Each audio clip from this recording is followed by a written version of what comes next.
How are you, my fans, sneak peepers, and curious friends? I am difficult and demanding. If you want to know my real name, then hold still, and I might bring your wish to fruition. Before we begin, you can find this podcast show in iTunes, Spotify, iHeartRadio, SoundCloud, Blueberry, Google Play Music, TuneIn, YouTube, and Stitcher. Now, unlike the other people in your life, I actually care about what you think. So meet me halfway, take a tiny moment, and give my podcast and each episode a review rating. This is the I'm Difficult and Demanding podcast, keeping it real, uncensored, and shooting straight between the eyes. The third eye, that is. I am going to hit you with explicit truth. This solo show is outrageously honest and keenly witty with a view into life. Yes, I said life. That's what we do every day when we wake up from sleeping. We are living life. Well, some of us at least. Moreover, I hope to provide you with gut-wrenching laughter and a touch of wisdom. Let's get something straight. Really, really straight. I am truly, actually, habitually, and shamelessly difficult and demanding, and I completely own it. Now, I don't ask for much because I expect and receive it all. I firmly believe that if you expect shit, you will receive shit. What does that mean? Well, it means expect nothing but the best and don't settle for less. As always, I, your host, Tara, am keeping it real and uncensored. Listen very carefully. You and I both know it is time for you to unplug from your life and dive all into episode 49 of the I'm Difficult and Demanding podcast. Let's role play. Do you want to be the dominant or submissive one? Oh, I've made you uncomfortable. Why is that? Whether you like it or not, you are being dominated or submitting to someone. Are you sexually bored? Yes, no, maybe so. Do you know why? Oh, naturally, it's because you're tired of sleeping with the same son of a bitch. Well, what if I tell you the ultimate secret to harness the power of your libido? Before I begin, I am going to do a call out. What's a call out? Well, it's not a shout out. I am calling out you motherfucking lurkers. If you have entered my world, then be honest with yourself about it. You want to be here, and you know I want you here, so follow me on Instagram and Twitter.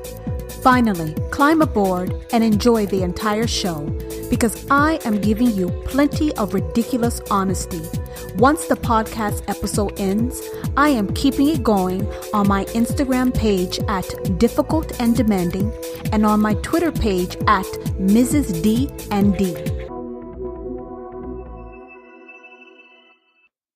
Do you role play? Yes. Do you role play? You know what that is, don't you? Oh, does that sound too dirty and kinky for you? It only sounds that way because your mind is dirty and kinky. Why do you assume role play is something that is naughty? Huh? Oh, because it can be? Yes, it can be. Are you naughty? Or are you nice? Now be careful. Those are trick questions. Now, I have got you on pause, don't I? Are you torn? You are torn. Are you naughty or nice? Naturally, you are nice, right? But you secretly feign naughtiness. Do you know how to do it? How to be it? Oh, you don't know. Huh? You don't know? Well, we will come back to this later. But I want to know, do you role play in your life? Do you role play? No one can possibly tell me Your answer is no. Everyone plays a role in one way or another. In the bedroom, out of the bedroom, but no one can tell me no. Every day and every moment, we're playing roles. What do you think about that? Oh, you're expanding your mind. You should. Why do you want to have narrow thinking, limited views? You don't want that. You don't want that at all. Now, I have established the fact that you role play, even if it's unbeknownst to you. But I know you do it. And now you know it too. Now tell me, what role do you play? Yeah, what role do you play? You're thinking some more. You're thinking some more. Huh? How much time you think I'm going to give you? And how do you play that role? I got you thinking some more, don't I? Yes. I love intriguing you. Can you list all of the roles that you play? Come on. Try it for me. Try it. It's the first step in your personal liberation.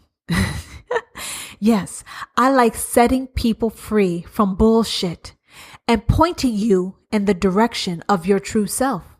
So, I'm going to jump start the process for you. You are a son or a daughter, a friend or an enemy, a boyfriend, a girlfriend, a husband, a wife, a mother, a father. Do you get my point? We play a lot of roles. We act them out without knowing it. We do it dutifully on autopilot. Yes, we love our robotic lives. It's so thrilling, so exhilarating, so titillating, isn't it? Not. No, not. No, it is not. With our dry ass lives. Yes, us. We have dry ass lives. Yep, I said dry. And some of y'all are beyond hope. And your lives are crusty as hell. So, I've jump started you. And you have some type of vague idea about the role you play inside and outside of the bedroom. Now, here's the next step. I want you to sit back and look at your list of roles. What do you see? Do you see a pattern? There's typically a pattern in how we perform our roles. How about this? I'm going to make it really, really easy for you. I'm going to simplify this shit. So here we go. You love the rides I take you on, don't you? Well, strap on your seatbelt and tighten your blindfold. I'm the most exhilarating that way. Oh, you want me just to get started, right? I know you do. Believe me, I know you do. But I'm just taking my sweet, sweet time. What's the rush? Are you in a rush? I don't want you to be in a rush. I want you to be in the moment. Be in the moment with me. Before I get real and raw with all of you, be in the moment. Okay? Are you there? Are you here? Good. Now let's get started. Are you dominant or submissive? Ooh, you weren't ready for that, were you? Are you dominant or submissive? A lot of you guys are stirring, aren't you? You don't like that question. Yeah, you don't like the idea of being dominated or being subservient, submissive. Why is that? Why does it make you so uncomfortable, huh? And naturally, if I were to ask you, you're going to tell me you want to be dominant, right? Because being dominant is where the power is. That's where it all lies. That's what you believe. That's what you've seen. Right? All the power is with the one who is dominant. The submissive is just a doormat, someone to be steamrolled over, right? Right? You're not going to admit it, are you? It's okay. I see you. I see through you. Now, why does that question bother you or make you uncomfortable about being dominant or submissive? Huh? What value judgments are you coming up with the terms dominant and submissive? You think it's taboo? Huh? You think it's some S&M shit? Being dominant and submissive plays itself out in so many different ways in our life. So many different ways, in the bedroom and out of the bedroom. But the real question is, why are you uncomfortable? Huh? You feel weak? You feel exposed? You feel vulnerable? You feel confused? You don't know, do you? You want to say dominant, but you really want to be submissive. Some of you are submissive, but you really should be dominant. All shit is just mixed up and topsy-turvy. It confuses the hell out of me. Why can't we just be who we are and embrace that shit? Huh? If I change the word submissive to surrender, would that make you better? Nah, it's still fuck all, isn't it? It's still fuck all. But you're still going to answer this question for me. How do you think you perform your roles in your life? Yeah, I can guarantee you. Some of you are mostly dominant. Some of you are mostly submissive. And some of you are a blend depending on where you are and who you are with. But what I want you to do, I want you to think about all your different roles and figure out which ones are you dominant in and which ones are you submissive in. And then I want you to take it a step further. And I want you to think about which roles, whether you're dominant or submissive, gives you the most pleasure, joy. You're like, oh shit, joy, pleasure from being dominant and submissive? Yeah. You see, that means you got to be honest with yourself. You got to be in tune with yourself. Not everyone is meant to be dominant. And not everyone's meant to be submissive. It's what speaks to you. And you got to know thyself to figure that shit out. Because I don't know about you. I believe life is meant to be joyful and very, very happy. But to be joyful and happy, you got to figure out what the fuck you like and what you want. That means you got to know yourself and you got to take the time to do so. So are you the same way with everyone? For those of you who think you're dominant, are you dominant all the time? Come on, tell me the truth. Are you? Come on. Are you going to admit it? Some of you are dominant and it drains the fuck out of you. But you do it to keep up show. You do it to keep up appearance. When you and I both know you really wish to surrender, don't you? You want to let go. You want to close your eyes and float and let someone else do it. And then some of you are submissive because you haven't figured out how to tap into yourself and be who you truly are and step into your shoes and get a fucking backbone. So you go through swallowing when you're not meant to swallow shit in your life. You're meant to lead and let others follow you. So are you the same with everyone?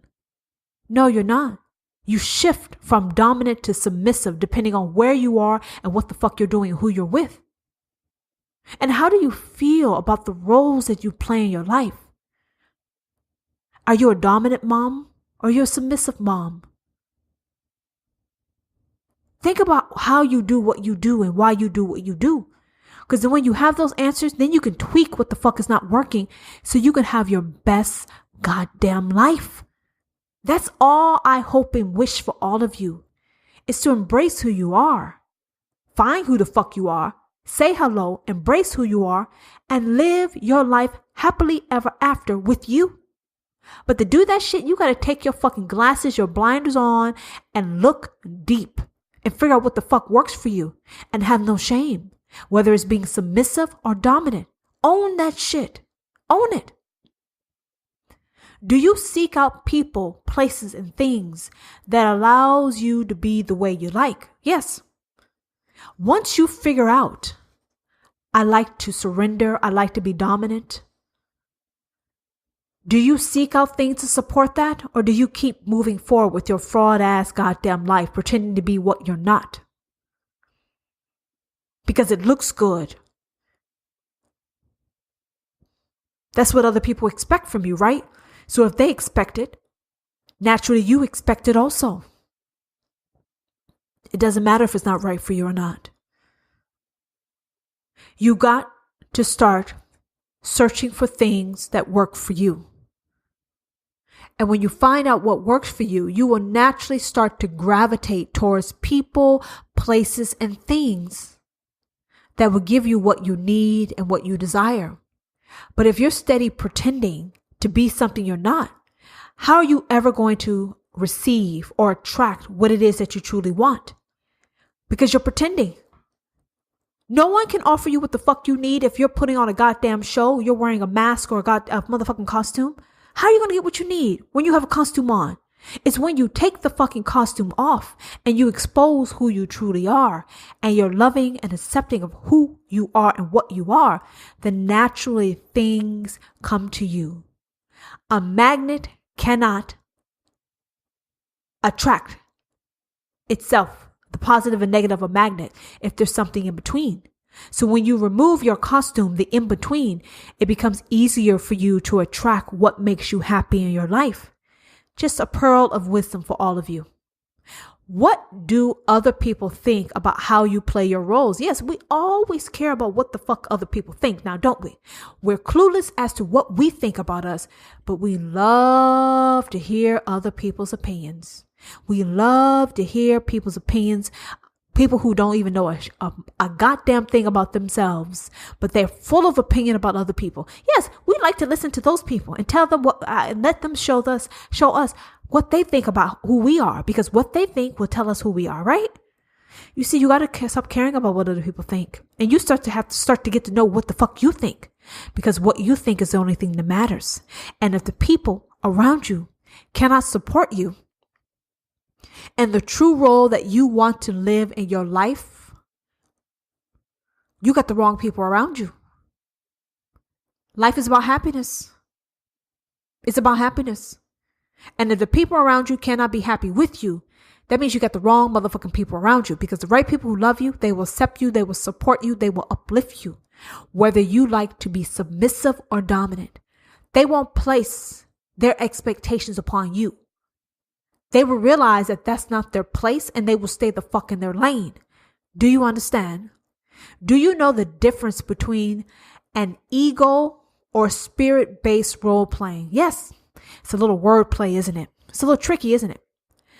Ego-based role playing is something that most of us do, where we're performing these roles and we're living our life according to some expectations where we really don't know where the fuck we got it from. But typically, we're living up to some other people's expectations and dreams as far as what they expect from us. That's ego-based role playing. Spirit-based role playing is you doing what the fuck makes you goddamn happy. Yep. If your spirit says, you know, I don't feel like driving a car, I want to ride my bike to work, and you do that, and you ride that bike like it was a goddamn horse, then you're dominant role playing at that point in time. But spirit-based role playing means you are doing things that feed you, that makes you grounded, happy, balanced, and fulfilled. Ego-based role playing, that shit will fuck you up because you're doing things that are not right for you. You're doing things that are draining you. You're doing things that do not give you life, do not give you vitality. But you perform that shit on autopilot with great duty. Ego shit will get you missing out on your happiness and wondering where in the hell did your life go. Ego-based bullshit will get you trying to live up to some shit that you could never live up to. That means you will be constantly in a state of failing. You will be a voluntary loser. Who the fuck wants to be a voluntary loser? Involuntary loser, that's shit you don't have a choice about. Voluntary loser means you're signing up to do some shit that you know you're stacking yourself to lose, but you keep doing it. because some fucking article told you to do it. Everyone else is doing it. It doesn't matter. It makes your fucking skin crawl. It makes you fucking cringe. You can't breathe. You have anxiety. It doesn't matter any of that. It's because it's what looks right for everyone else. You need to stop that shit. It doesn't work for you. Are you ready for the ultimate role in your life? You're thinking, the ultimate role? What the fuck? What the fuck am I talking about? The ultimate role. The ultimate role is being you, the real you, the true you, the you that honors you no matter what anyone says or thinks, the real you that can stand tall, stand in your truth, and move forward whether people are with you or not. That is the ultimate role. It is freedom, liberation. It is exhilarating. Pure bliss. That means you're living a life with no regrets, no guilt, no remorse, no shame, no embarrassment. Because everything you say and do is completely loving, respectful, and honoring of you. And when you are being the ultimate you will actually help people around them become the ultimate versions of themselves. But it takes a lot of self-awareness and a lot of work to become the ultimate you, to be the ultimate role. But it's something that we all should strive for. We should. Happiness makes you look young for a very, very long time. A balanced life, it's like the fountain of youth. It's some shit you people want to think about. What does living your true role look like? Living your true role, what it looks like? Well, I kind of gave you a glimpse of that.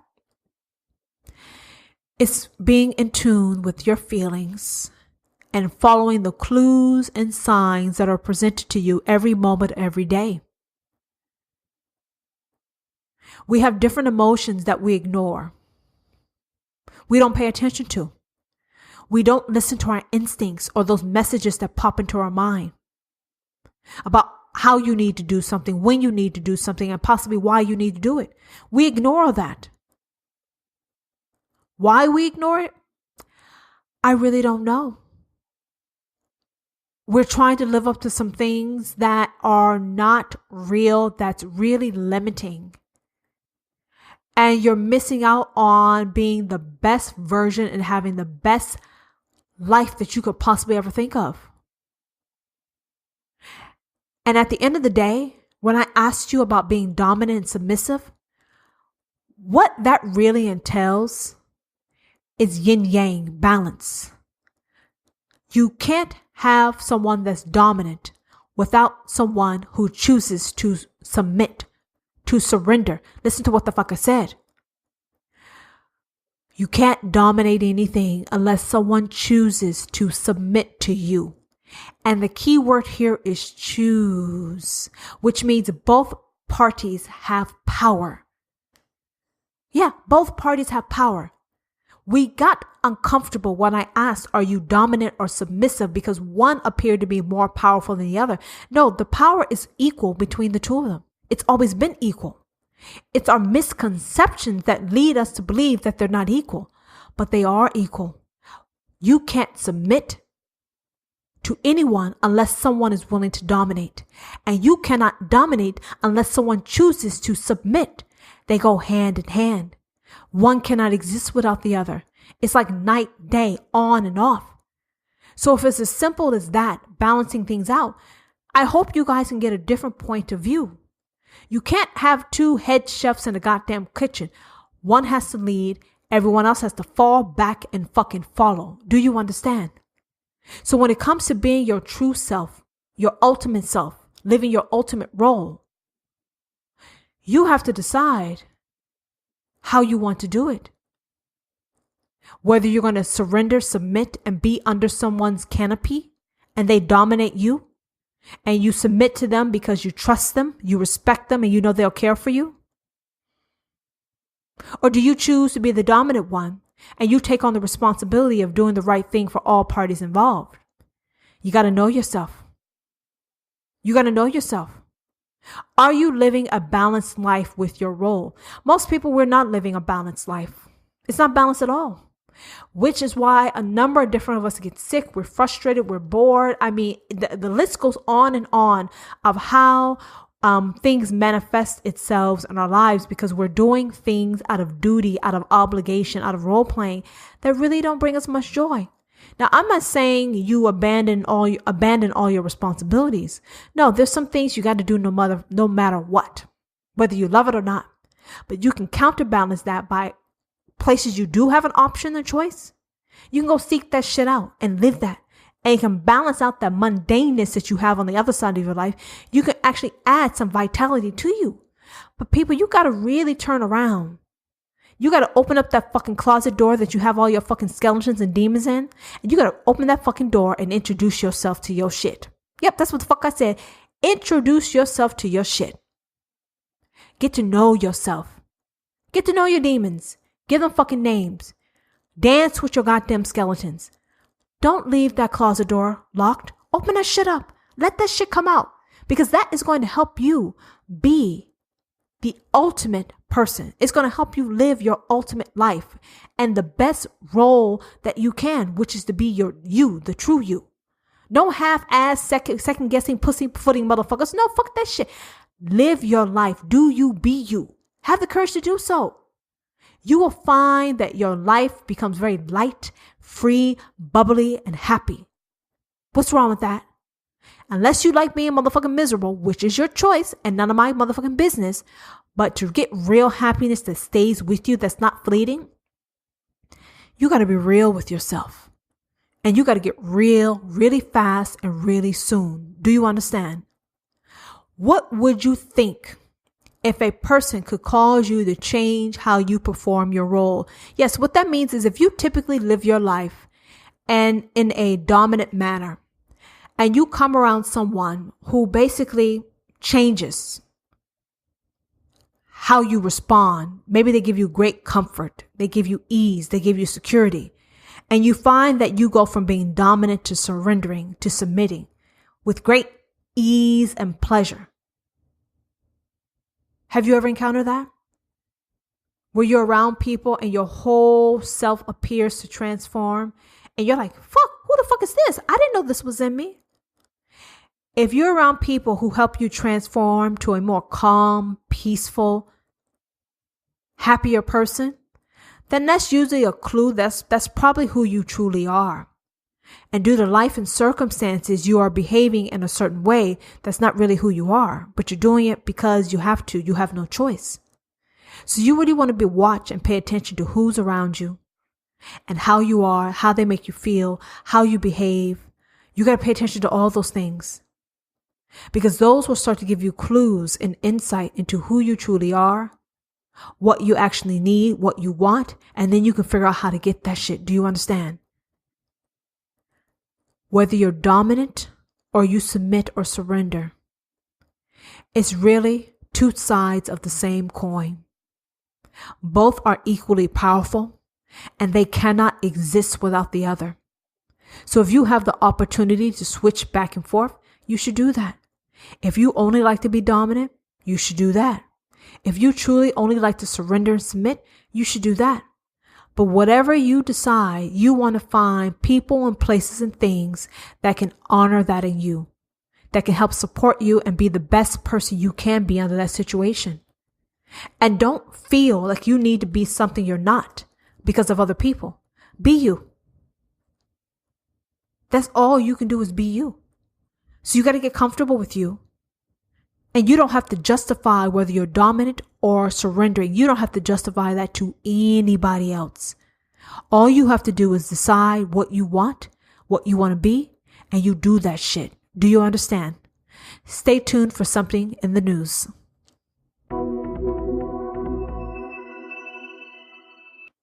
So I read an article and it said that people, society used to think, had a firm belief that it was men who became sexually bored after marriage.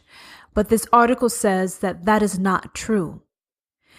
This article says that it's when women get married that it's detrimental to their libido. I'm going to read this again because it's kind of poking me in my brain, and not poking me in a good way. It said, we used to think it's only men who became sexually bored after marriage, but it's not true. It's when a woman gets married that is detrimental to their libido or her libido. Guys, it's poking me in my head because this is all some straight up bullshit. It's bullshit. And the reason why I say it's bullshit is every generation, there seems to be some experts who says that they know what is and what should be. For example, in regards to our sexuality. And they explain it with so much data and facts that this information is used to convince all of us how we should be. And if we're not that, we need to become that. It sounds like another pair of invisible shackles, invisible cookie cutter mold living on life. How can anything or anyone dictate someone's libido?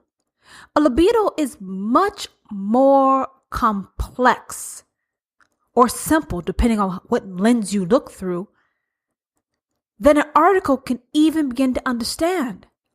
And what's so sad and sickening is that these people try to ascribe what gets our libido going and keep it going based on some outside attributes, circumstances. None of you guys have figured out that your libido is your own. It's as unique as your fingerprint. It's as unique as your personality. How can you have someone, after talking to so many people, tell you who, what, when, how, and why in regards to your libido? Your libido is what it is. And only you can actually explore and truly begin to understand what gets that shit a ticking and purring. Do you understand?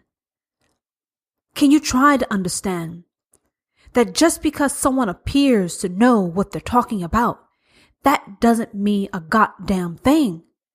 No one is an expert on your libido except for you.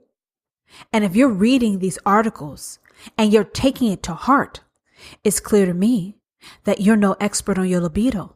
So if you're no expert on your libido, how are you going to make the most of that shit? And if there's something wrong with it, how are you going to fix it? What are you going to do about it? What do you want to do about it? And what do you want to get from it? There is not an article, person, place, or thing that can begin to help you peel back the layers of what gets your shit purring.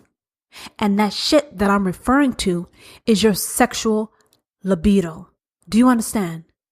It's not what they're making it seem. It's not as simple as eating oysters. It's not as simple as your environment or marriage. None of that shit means anything. And as I continue talking, I'm going to tell you what the fuck is up with your libido. And the answer is going to be very, very, very simple. Very simple. Maybe it's so simple that it's goddamn complicated. I don't know. But I'm not going to reveal it to you just yet. And you know what? Who the fuck am I? What the fuck do I know? But since you're in the habit of listening to people who knows what the fuck they're talking about, why don't you take a chance with me? What do you have to lose? Can your sex life get any worse? Can your libido become even more dead? What do you have to lose? From where I'm looking, I think you stand to gain. And for where I'm looking, the shit I'm talking to you about, it's free. And what I'm going to offer you, you already got everything you motherfucking need in regards to your libido. You just don't know where to look. Okay? So, this article, it gives a scenario. It says a couple lives together and they are married and their libidos match, which means quantity for quantity. They're ready to bone, to fuck, make love, whatever you want to label it, hook up, whatever. The quantity between the two, it's matched, it's even. And they have a lot of sex. But after a year, 2 years, maybe even 3 years, what tends to happen is that the woman's desire drops more quickly than the man's. What do you think about that? They're saying the woman's libido drops more than a man as time goes on in your relationship. And they said at that point, the woman starts to think that she doesn't like sex anymore. You see, see, my brain is misfiring. Because this sounds like some weak, lame, bullshit crap. How do you go from having a libido, which means you like sex, to coming to the conclusion that you don't like sex? Does that sound like some fucking sense, that some shit that makes sense to you? Listen to what I'm saying. Listen to me very, very carefully. Listen to what I'm saying. A couple, they're together. Their libidos match. I'm assuming that they're together because they liked how their shit rocks and rolls in the bedroom, amongst other things. They're getting it on. Year 1 goes by. Year 2 goes by. Year 3 goes by. And all of a sudden, a woman's desire supposedly drops. It drops quickly, more quicker than a man. His libido dropping. Hers is more quicker. And at some point in time, because her libido ceases to exist or decreases dramatically, she comes to the conclusion that she doesn't like sex anymore. God, that is not motherfucking possible. Let me give you an example. I like chocolate. I have stopped eating chocolate because I have an allergic reaction to it, which means that the less I have, the less I want it, which means my desire for chocolate has dropped. But does that actually mean that I stop liking chocolate because I choose not to have it anymore or I don't desire it anymore? Listen to what I'm saying. It doesn't make any sense. What the fuck these people are talking about doesn't make any motherfucking sense. It makes no sense at all. So the woman is now believing that she doesn't like sex anymore. But what this article says is that what is actually happening is that she's having a hard time with monogamy. It seems like it's always something external as far as what is going on. And it's always something external as far as how to solve it. But if your libido is internal, it's within you, and your libido is no longer working or calling out for whomever it desires, I would say it's something much more deeper than that. You cannot go from enjoying sexual intimacy, being romantic with someone, with anyone, to not liking it at all, and then turning your head and saying it has to do with monogamy.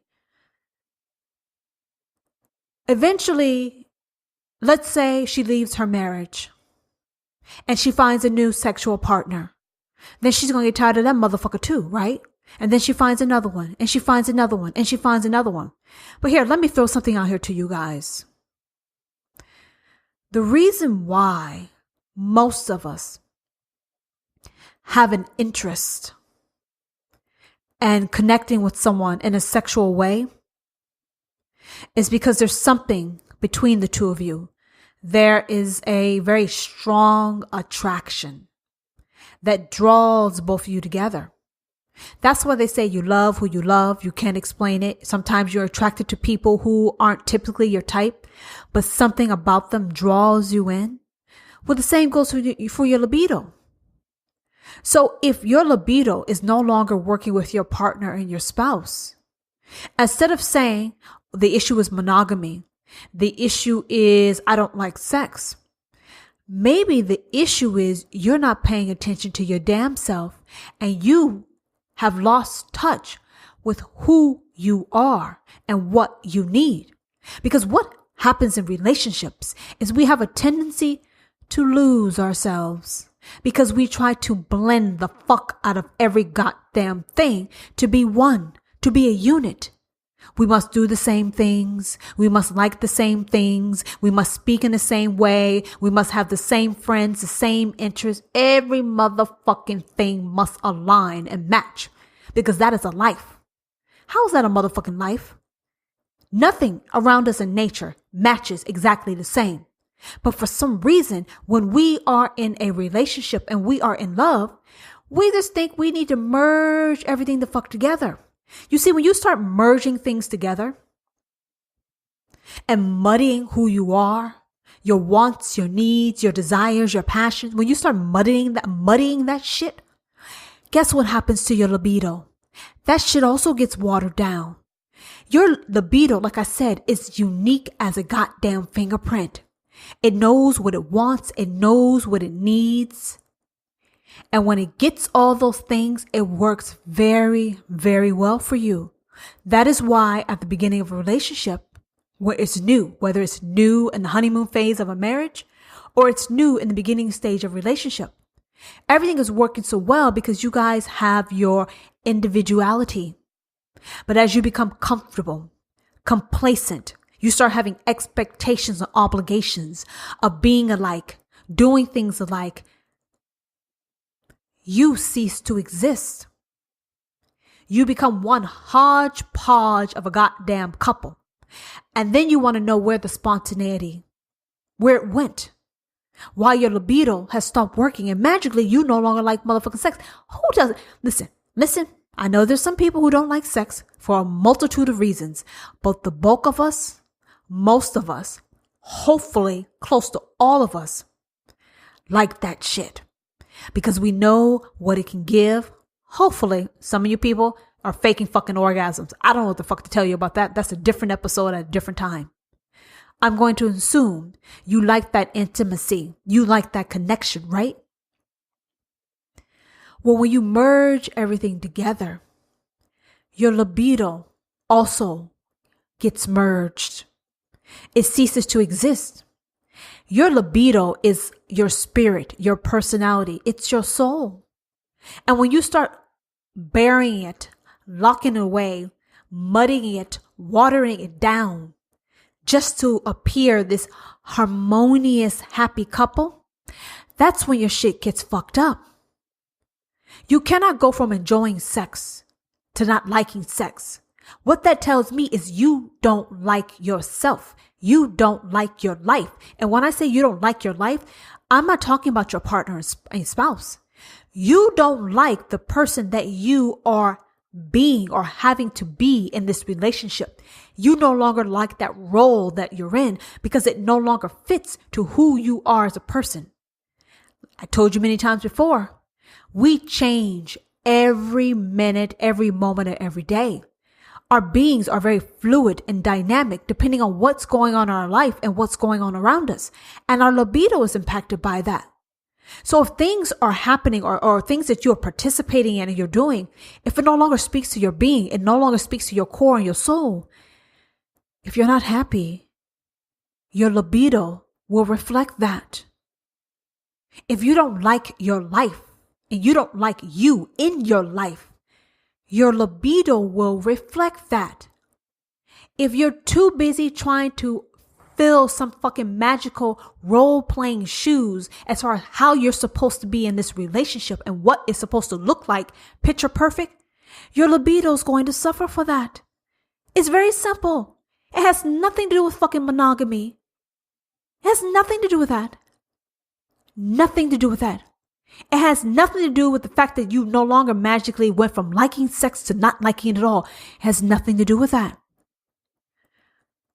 We make things more complicated than it needs to be. Having sex, that's part of the wonderful perks of being in a human body. But we fuck that shit up by listening to fucking stupidity by so-called fucking experts and that's a few fucks in one sentence. I know, but I hate fucking fraud-based bullshit. Your libido is tied to your soul, your being, your purpose. When your heart is happy, it's humming. When you're truly happy from the inside out, your libido will also start working. Whether you're with the same partner, spouse for 1 year, 10 years, when all is vibing, all is working within you. I didn't say outside of you, within you. Because when it's working within you, then the shit outside of you starts to work. That's one piece. Getting your own shit together. Now, when you get yourself together and you figure yourself out and you realize, okay, I'm doing what makes my heart sing, what makes my soul sing, and I feel good, I feel happy, my shits are working, it's purring, it's going, then you may find that maybe you're no longer vibing with your partner and spouse. Because I said, we change, which means the connection we originally had, the vibrations, the chemistry we used to have with a person, that shit can stay the same, get worse, or get even better. So there's many components, but let me tell you what's at the center. Let me tell you what's at the center, what's at the core. It's your being, it's your soul, it's your spirit. If you find that you're not liking something, that is you trying to tell you that you need to make some changes in your life. But we don't focus on that. What we do is we start looking at the other motherfucker, thinking that they're responsible. We start looking at these titles and these labels in our life saying, oh, this must be responsible. That must be responsible. No. You want to know what the fuck is responsible? You're responsible because you're doing shit that doesn't make you happy. You're pretending to be shit that is not you. So your whole life is eventually evolving into some fraud because what used to work for you, that shit no longer works. So if your life is no longer resonating with you, it's no longer working with you, and you keep ignoring that and pretending that everything is okay with your faking motherfucking orgasm and doing the same positions and all that other shit you normally like to do, then what that means is that it's going to play itself out one way or the other. And for some of you, it's your libido. Because if somebody has been screwing you right, and let's just say there's been a pause or break for whatever reason, your libido's decreased, there's no motherfucking way when you think about, all right, I just have an epiphany. You're with somebody. They say your libidos match. You guys are banging the fuck out of each other, which means you love it. Time goes by. You decide, for whatever reason, your libido's gone. You don't like sex. But you got a memory. You remember those times where you guys were fucking like fucking bunny rabbits all over the motherfucking place. You remember those times, don't you? So if you remember those times, they should excite you on some level. That should make you reminisce about what was and what could possibly be. So if you have those past awesome memories, how could you not like sex? How can you not desire it? Even though it's been some time, how could you not want that motherfucking shit? It's not possible. Unless what the fuck you were doing from the get-go was mediocre to begin with. Do you understand? Because if the shit is done right and the chemistry is there and that shit is a poppin', do you understand? It's poppin' like the fucking 4th of July and Labor Day together. And for those of you who are not in the United States, maybe you don't understand those major holidays of ours. But the central theme there is goddamn fireworks. If you have had fireworks, there is no way in hell that anyone could possibly ever goddamn say, I no longer like sex. No, it's not possible. Unless your shit was lame, watered down, you got steamrolled the fuck over, which means you were laying there playing motherfucking dead during the whole time. Good shit stays the fuck with you, and so do those memories. Do you understand? Just because you've had a drought, that doesn't mean a goddamn thing now, does it? What does it mean? It means nothing. It means nothing at all. Think about that shit. So now this article wants everyone to believe that women now have a hard time with monogamy, okay? So now you're going to have a whole bunch of motherfucking women who are either finding lovers, getting divorced, exploring their sexuality, and blaming it on being with the same goddamn dick. It ain't the dick. It's not the dick. It's you.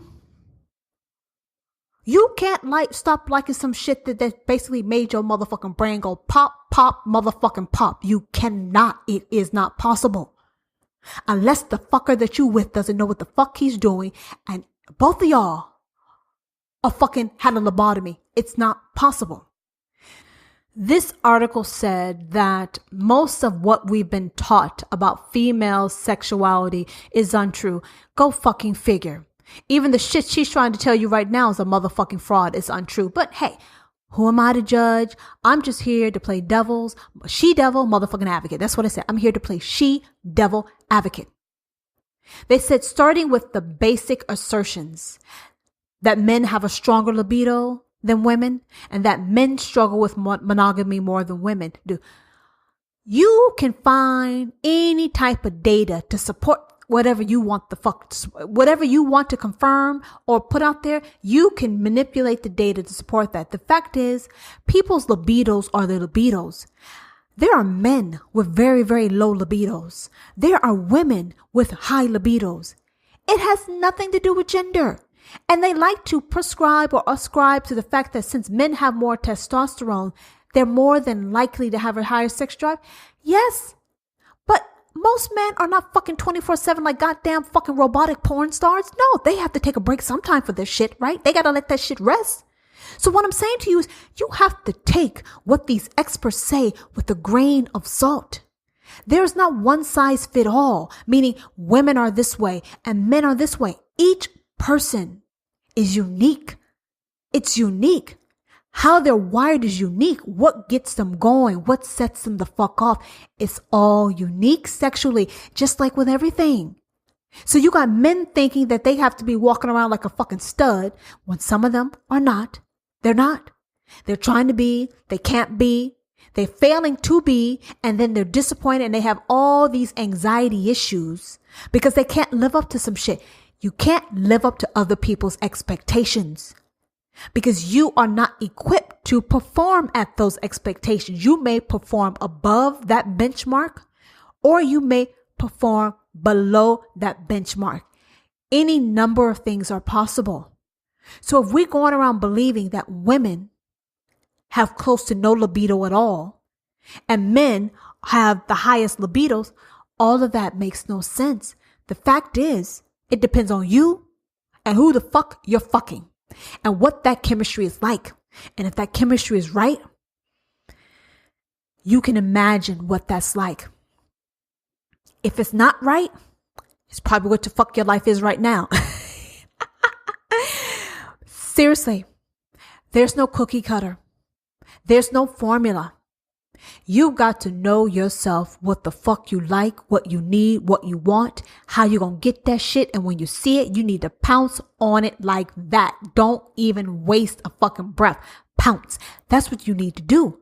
But you can't fucking pounce until you know what you want and know what you like. And if you're too busy reading shit about what a man's libido is supposed to be and what a woman's libido is supposed to be, most people may follow those directions. But you know what? That's why we set ourselves up for failure, because we're living up to some unknown expectation from some so-called people who have researched a certain group. And this is what parallels are found. We think we know stuff, but we don't know a goddamn thing. So the best person to get in touch with your libido is you. You got to think back about, okay, what got me going and why did that get me going? And does that still get me going? Because when you have the answers to those questions, you know exactly where to look to get your shit flowing and going. Do you understand? But if you're walking around clueless, reading these fuck all goddamn articles telling you how you should be because everyone else is doing this, nah, as I like to say, nah, motherfucker, nah, because no, what that means is no, hell no, I don't think so. It doesn't work that way. Our journey, including our sexual journey, it's very unique and it's extremely personal.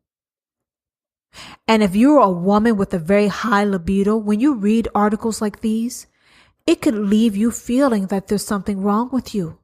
But there's not a goddamn thing wrong with you. You are how you're supposed to be. Did you hear what I said? You are how you're supposed to be. And if you think you have a libido that's too low, if you're okay with it, be okay with it. If you don't like it, get to know yourself so you can get that shit higher up on the fucking meter. Do you understand? It's as simple as that. Getting to know yourself. Okay? They said new findings show that women reported similar intensities of desire and arousal to men. Huh? Go figure. Really? Shit, people. Like, really? I'm not going to even comment on that stupidity because that's exactly what it is. It's stupidity, utter stupidity.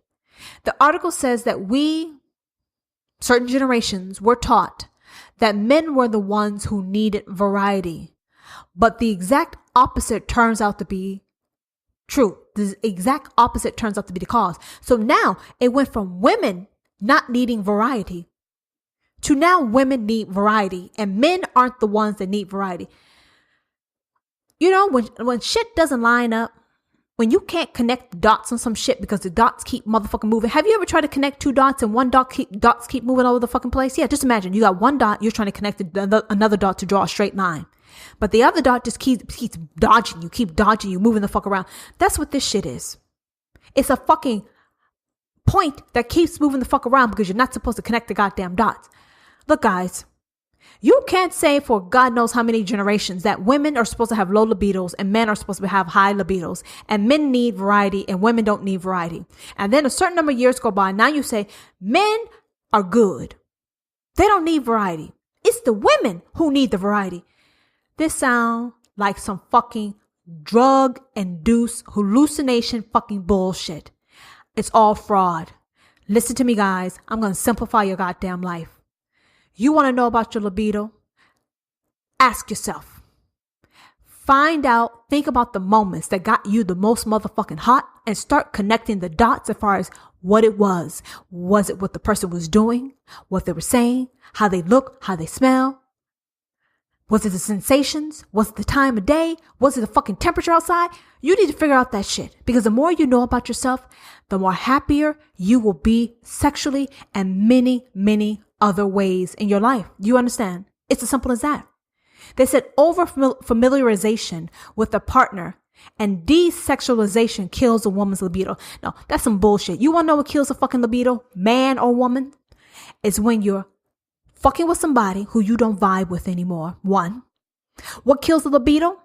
You are doing shit in life that makes you fucking miserable. Like performing a certain role, gender roles in your life, a certain job, any number of different things we like to do because we're supposed to do it. We can't stand it, but we do it because we're supposed to do it and it looks right. That can kill a libido. You want to also can kill a libido? Not honoring yourself and not being self-aware as far as what you need and what you want. Sweeping shit under the rug or ignoring it.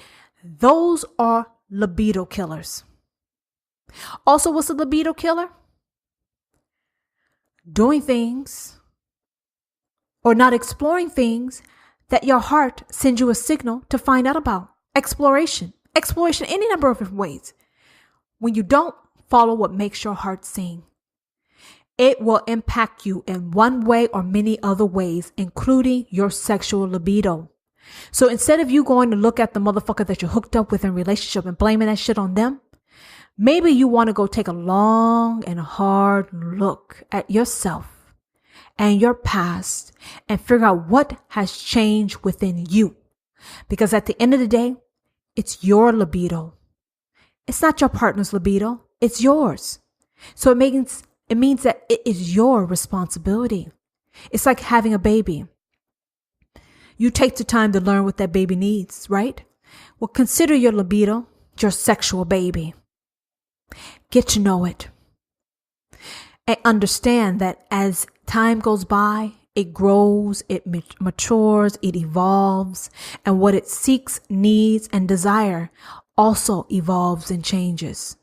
And as long as you keep pace with that and give it what it needs, you shouldn't have any problems with your libido. And as long as you're with a partner who can understand that you are an evolving sexual being and they can reasonably play ball with you, then you will find your libido moving along.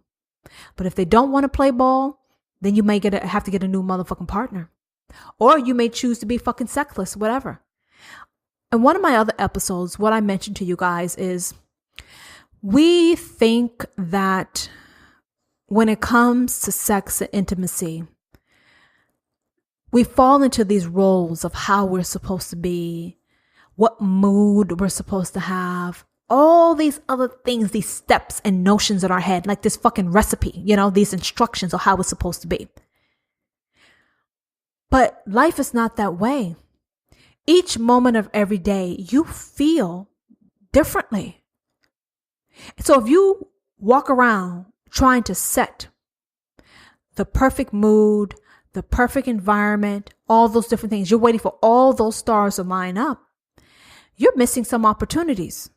So what I actually suggested is, if you take your mood at that moment in time and use that mood to sexually benefit you, that would keep things very hot and spicy. It's like you have many different people or many motherfucking personalities. If you had a fuck all day and you're feeling angry, take that shit to the bedroom, but do it with love and care. If you're feeling passive and chill, take that shit to the bedroom and act it out. You feel bitchy, bossy, whatever, dominating, surrendering, whatever you feel at that moment in time, you take that shit in the goddamn bedroom and you act that out. What variety do you motherfucking need when you're in the bed with the same goddamn person with different personalities at every point in time? People like to change their fucking wigs and their outfit. Why change a wig and an outfit? You come with the energy you have at that moment in time, but you always have love, care, and respect with it. And act it out that way. 1 minute you guys may be calm and making love. The next minute you may be fucking falling on the floor, doing wrestling, doing whatever. The fact is this. Honor your moods and how you feel and use that to benefit you sexually. And then see what the fuck you can do at that point in time. I guarantee you it will be a lot of fun. It's a different way of role playing. It's emotional role playing.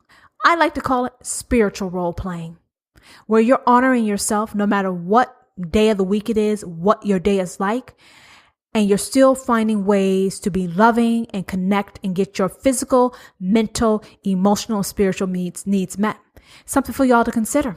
I know it's a little out there. I know it's a little foreign, but you do it anyway when you're dressing up and you're role playing.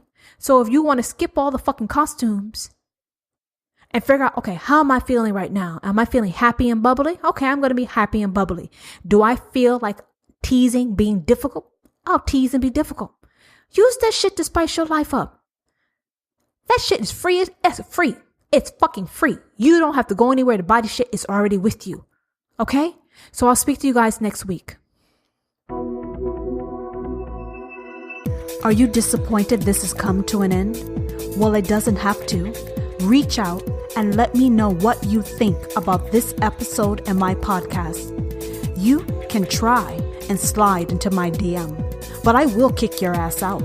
So I suggest you hop into my DM on Instagram at Difficult and Demanding or Twitter at Mrs. D&D, or leave a comment on one of my posts.